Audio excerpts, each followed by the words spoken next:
이 공정경제 3법은 뭐 우리 공정거래위원장님의 의지뿐만이 아니라 우리 정부 그리고 대통령의 의지다 이렇게 봐도 되는 거죠?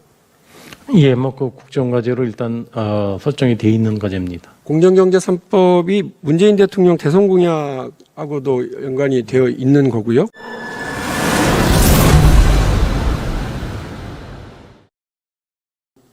의뢰 박용진 의원님 질의해 주시기 바랍니다. 예, 박용진 의원입니다. 공정거래위원장님께 질의드리겠습니다. 미 법무부가 지난 10월 20일 날 구글을 반독점법으로 제소한 거를 알고 계시죠? 예, 알고 있습니다. 예, 그 미국 법무부가 왜 그랬는지 혹시 말씀해 주실 수 있겠습니까? 그러니까 가장 중요한 거는 시장 경제에 있어서 아니면 시장 구조상 경쟁이 훼손됐다라는 그런 판단을 한 것 같습니다. 예, 맞습니다. 법무부 소장에서는 구글이 계속 경쟁에 반하는 전략을 실행해서 경쟁 과정을 무력화하고 소비자 선택을 축소시키고 혁신을 억압했다 이렇게 되어 있습니다. 이뿐만이 아니고 미 하원에서도 IT 공룡, 뭐 구글, 애플, 아마존, 페이스북에 대한 청문회가 실시가 됐고 반독점 행위에 대한 광범위한 조사가 진행이 되었죠. 그리고 작년의 일입니다만 미국의 40개 주 검찰총장이 이 반독점 행위와 관련해서 독점 행위와 관련해서 이 4개 회사에 대한 전면적인 수사, 조사 이렇게 들어가고 있는 걸로 보도가 되었습니다. 이게 다 알고 계시죠? 예, 보고 받았습니다. 미국은 뭐 100년 전에 이미 스탠다드 오일을 비롯한 뭐 철강 그리고 뭐 아메리칸 토바코 이런 회사들에 대한 분할 명령 있었고요. 1930년대 보잉사에 대한 분할 명령.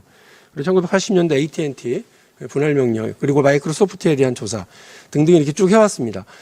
이 미국 정부의 이런 행위들이 기업 옥죄기입니까? 기업 옥죄기라기보다는 시장에 있어서 그러니까 독점력을 구사하고 있는 기업들에 대한 교육을 통해 가지고 시장에 있어서 경쟁력을 회복하겠다라는 게 훨씬 더 주된 목적이라고 생각을 합니다. 이렇게 기업들 못살게 굴어서 미국 경제가 퇴보했나요? 첫 번째는 제가 기업을 못 살게 굴었다라는 점에 동의를 하지 않고요. 이러한 독점 규제법을 갖다가 적용을 한 결과 시장에서의 어떤 경쟁 구조가 좀 더 확고히 자리 잡았다라고 생각을 합니다. 예, 저도 그렇게 말씀에 동의를 합니다. 그러니까 일부 독점 기업이 초반에는 이익을 엄청나게 얻어갈 수 있을지 모르지만 시장에서 경쟁이 고갈되고 증발해 버리고 나면 혁신도 창의력도 소비자의 선택도 그리고 결국은 그 국가 전체 경제의 경쟁력도 다 사라진다는 것 아니겠습니까? 저는 뭐 공정거래위원장님이 이런 부분에 대해서 잘 아시고 있다고 생각을 하고요. 관련해서 우리는 공정한 경제와 혁신을 통한 경쟁력 확보를 위해서 공정경제 3법을 정부에서 추진하고 있죠. 예, 그렇습니다. 이 공정경제 3법에 대한 우리 공정거래위원장님 말씀을 좀 들어보겠습니다. 예. 공정경제 3법은 공정거래위원회, 금융위, 법무부가 같이 추구하는 상법, 공정거래법, 그리고 금융그룹 통합관리법을 갖다가 일컫는 말입니다. 여기에서 저희가 궁극적으로 추진하고 있는 거는 공정한 기반 위에 혁신적인 시장 경제 시스템을 구현하는 게 목적입니다. 이러한 법 개정, 제정이 이루어진다면은 시장에 좀 더 혁신적이고 공정한 시장 구조가 형성이 될 거고 우리 기업들의 가치가 조금 더 향상될 거라고 생각을 합니다. 네, 아주 저도 100번 동의하는 말씀입니다. 결국은 우리가 기업을 위해서 그리고 우리 시장 경제 전체의 효율성과 경쟁을 위해서 이렇게 하고 있는 거죠. 근데 요즘 공정경제 3법 수정해야 된다는 압력이 곳곳에서 많은 걸로 알고 있습니다. 그 위원장님도 느끼고 계세요? 언론에서 많이 보았습니다. 예. 공정거래위원장님 그 원안 통과에 대한 강력한 의지 있으십니까? 예, 공정거래위원회뿐만 아니라 금융위 법무부가 오랫동안 준비를 한 법안입니다. 여기 이 과정에 있어서 전문가들의 의견도 많이 들었고요. 그리고 업계의 의견을 많이 들었습니다. 이제는 저희가 발의한 상태고 국회로 들어왔습니다. 국회의 논의 과정에서 공정위와 법무부 그리고 금융위가 열심히 설명하도록 하겠습니다. 네, 부총리님. 이 공정경제 3법은 우리 공정거래위원장님의 의지뿐만이 아니라 우리 정부 그리고 대통령의 의지다 이렇게 봐도 되는 거죠? 예, 뭐 그 국정과제로 일단 설정이 돼 있는 과제입니다. 예. 이 법을 발의할 때요. 관계부처 협의, 입법 예고, 규제개혁위원회 심사, 그리고 법제처 심사, 차관회의, 국무회의, 그리고 대통령 결재기 쭉 이런 과정이 있죠. 예. 예. 공부하니- 이번에도 공정경제 3법부터 다 이런 절차는 거치신 거죠? 예, 그런 절차가 있었습니다.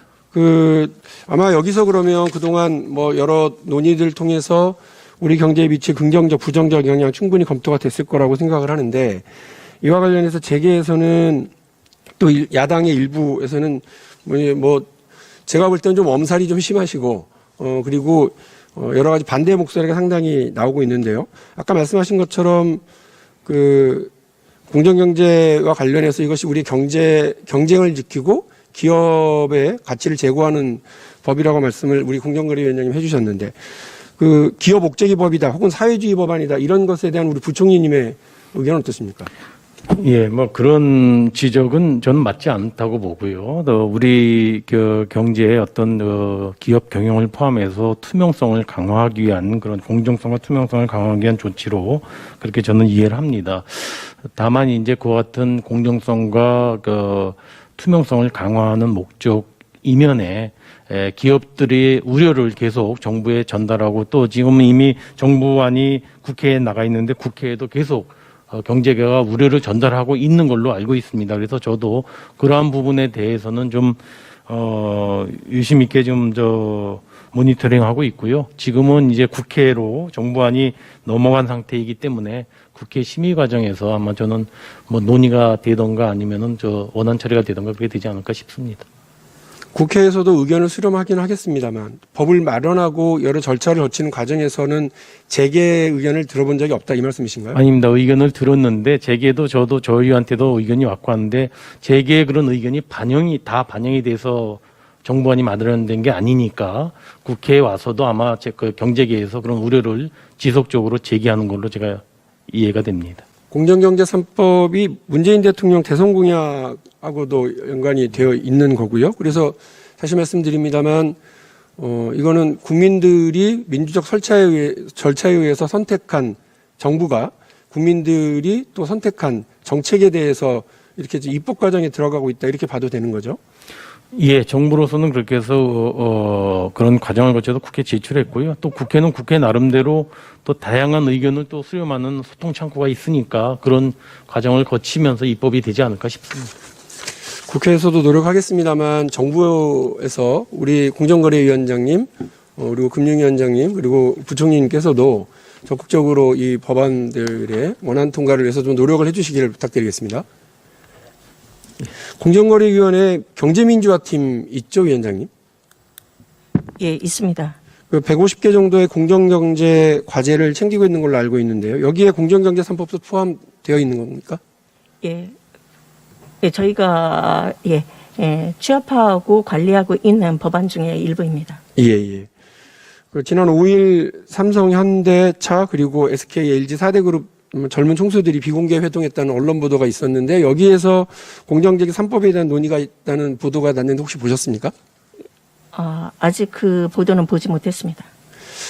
이해 당사자니까 적극적으로들 하겠죠. 그런데 제가 볼 때는 아까 말씀하신 것처럼 우리 경제 전반의 활력을 위해서 그리고 기업 가치를 제고하기 위해서 필요한 법안을 내려고 그러는데 기존 시장 내에서 절대 강자들이 이렇게 모여서 공정경제 3법에 대한 어떻게 바리케이트를 치려고 하는 것 같고 그리고 기업 관련 단체들이 상당히 적극적으로 움직이고 있습니다. 이와 관련해서 우리 공정거래위원장님은 관련 법안들 통과에 대한 어떤 전체적으로 관리하고 있는 역할을 경제민주화 추진팀을 통해서 하고 계시는 거죠? 예, 그렇습니다. 근데 부총리님께서도 말씀하신 것처럼 이미 이제 정부가 발의를 했고 이제는 국회에서 이 부분에 대해서 논의를 할 시간인 것 같습니다. 국회 논의에서 필요한 부분에 대해서는 저희가 자료 제출 등 적극적으로 협력하겠습니다. 제가 여러 차례 우리 공정거래위원장님에게 말씀을 드렸습니다만 사실 저는 집중투표제가 대통령 공약사항이고 우리 여당에서도 적극적으로 주장했었던 사안인데 이게 법무부와 공정거래위원회가 협의 과정에서 빠져서 아주 당황스럽고 상당히 아쉽다고 생각을 합니다.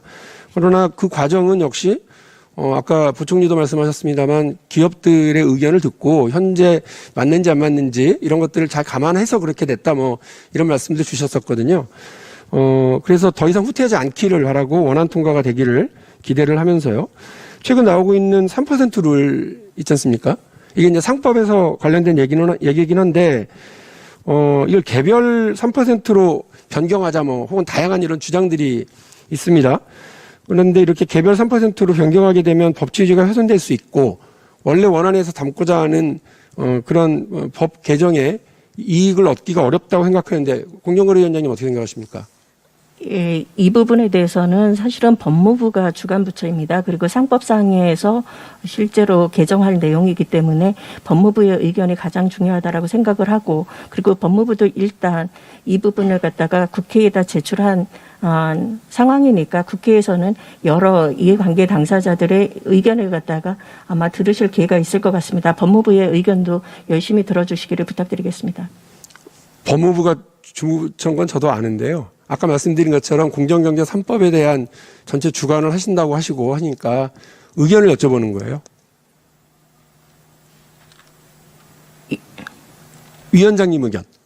예, 저희는 뭐 말씀드린 것처럼 국회에서 저희들에게 자료 제출 같은 게 있으면은 적극적으로 협조하겠습니다. 예. 걱정이네요. 적극적으로 이 원안 통과를 위해서 또 우리 시장에서의 시장 지배자들 그리고 기업의 어떤 최대 주주가 가지고 있는 어떤 월권적 이런 것들 좀 막기 위해서 이 제도가 도입되려고 하는 건데 거기에 대해서 그냥 국회가 의견 주면 자료 제출하겠다 이런 식으로 얘기하시는 건 좀 걱정스럽습니다. 예, 저희 국회와 업계에 있어서 양쪽에 소통이 되도록 열심히 지원하도록 하겠습니다. 법무부 장관님이 다른 것도 바쁘시고 그러신 것 같아요. 그래서 공정거래위원장님이 이 문제에 대해서 보다 적극적으로 역할을 해 주십시오. 멀리 있어서 잘 보이질 않아서 말씀을 하셨는지 안 했는지 안 들립니다. 그러니까 적극적으로 노력해 주세요. 예, 적극적으로 노력하겠습니다. 네.